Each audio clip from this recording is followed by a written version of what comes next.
When people talk about digital twins, they often imagine a living digital replica that perfectly reflects the real world. Yet this is where many digital twin initiatives begin to fail. A digital twin is only valuable as long as it remains connected to reality. The moment the physical asset evolves, while the digital representation remains unchanged, the gap between the two begins to grow. Equipment gets replaced, configurations change, maintenance activities take place. Operational practices evolve. Without continuous updates, the digital twin gradually becomes a static snapshot of the past,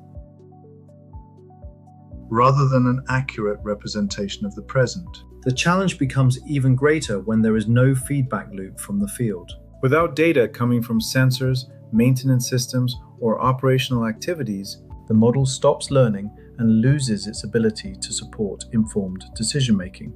And if operations and maintenance teams no longer trust the information it contains, they stop using it. A digital twin does not fail because it is wrong. It fails because it gradually stops resembling reality. The real challenge is therefore not to build a digital twin, but to create a system capable of continuously learning from the real world. This is precisely where the next generation begins: hybrid twins.